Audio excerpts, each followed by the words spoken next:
In this Writer's Toolbox video, I'll be covering introducing essays. Now, you're asked to write an essay and you have a blank page in front of you. You start freaking out. How do you begin exactly? Introductions. Introductions are used to interest your reader in what you have to say and to give them enough context to understand your essay and specifically your thesis statement. Basically, what you want to do is give background information and pique their interest. Think about engaging them intellectually and sparking their interest that way, engaging them emotionally. And most of all, do not introduce specific ideas from the text you're writing about. Now, the best way to think of it is an upside-down pyramid. We begin with a hook. A hook is there to grab the reader's attention. We then need to bridge into our thesis statement. To do this, we need to provide the relevant background information that links to the hook and then connects with the thesis statement. The thesis statement is the central claim of the essay. It is the answer to the question. Think about this as going from really, really vague to more specific. And as the essay goes on, in your body paragraphs, it's even more specific than the thesis statement. Here are the parts of an intro broken down. First, we begin with the hook. Now, the purpose of the hook is to make your reader think or feel about the topic. You want them to care about what you're writing about. Now, in order to do this, consider using a relevant quote from someone respected. Take people in society who are revered or respected in one way or another and find a quote that's relevant to the topic. You might also use a shocking statistic. Numbers can shock people, and using large numbers as a statistic that are related to the topic might engage them. You might ask them a question, which puts them in a position where they have to think about your topic. You could use an insight or an interesting observation, something you see in the world around you that is again related to the topic. Or you might have a strong statement which engages them in one way or another. Once you have your hook, we then bridge into the thesis. Basically, we need the context for the thesis. Who is the author? What's the text? What's the topic? And why is this significant? Finally, the most specific part of your introduction, the thesis statement. It is a strong, debatable claim that develops the rest of the essay. It is the answer to the question. What are you trying to argue or prove? Let's look at an example from Lord of the Flies. Now, Lord of the Flies is a book about these British school children who find themselves having to flee England because of a fictional World War III. However, their plane gets shot down and they find themselves alone on a deserted island without any adults. The main characters are Ralph, Jack and Piggy. Now, the boys initially set up a civilization, but they quickly turn to violence without any adults present. What is important to note is that William Golding was a Navy officer who fought in World War II, and he wrote this novel after seeing the violence of the war. He was also a school teacher and admits to being a bully himself at school, so he knows a lot about British school children. Now, here's my essay question. How does Golding depict mankind and violence in his novel Lord of the Flies? Well, I need to answer the question, and the answer to the question is the thesis statement. Through three central characters, Ralph, Jack and Piggy, William Golding presents the central message that evil is inherent in mankind in his novel Lord of the Flies. Now, what you might notice is that I've used the same vocabulary as the question.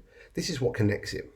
I've also explained how through three central characters. I know it's how because I used the word through.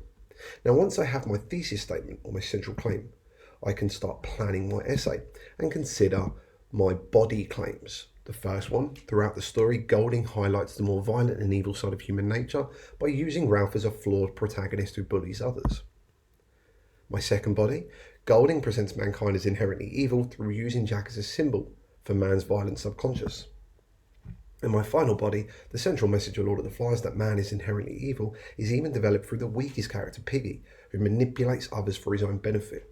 Now again, what you might notice is that all of these are connected by using similar vocabulary throughout, which all answer the question.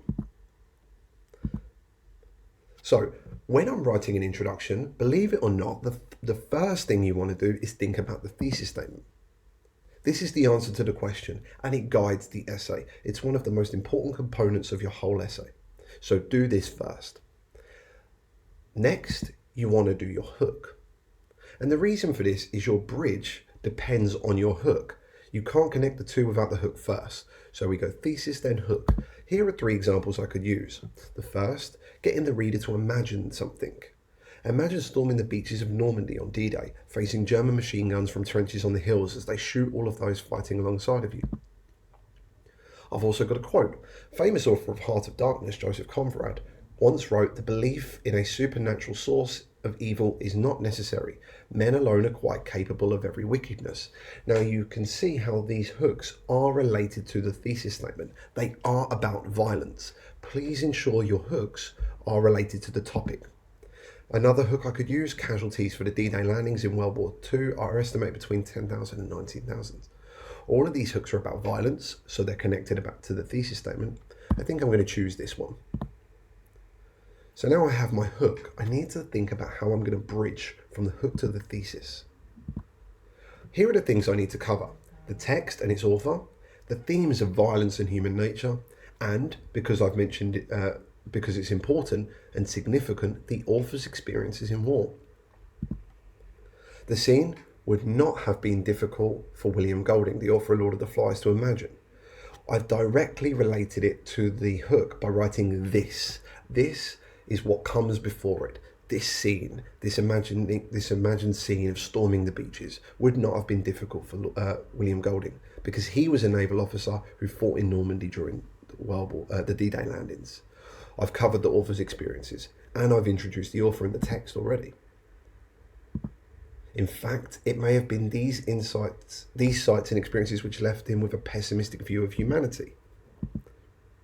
This belief that humans were capable of much violence made its way into his work, particularly in his most prolific novel, Lord of the Flies.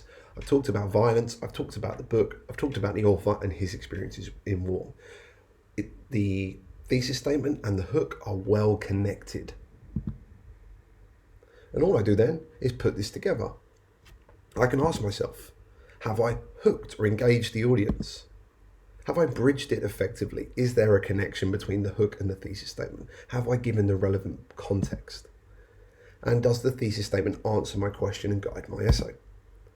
I'll also ask, have I engaged the reader's intellect and emotions in order for them to be interested in what I have to say?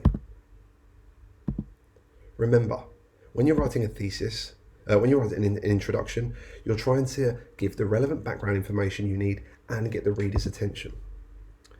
Think about the upside down pyramid. We're going from vague to specific.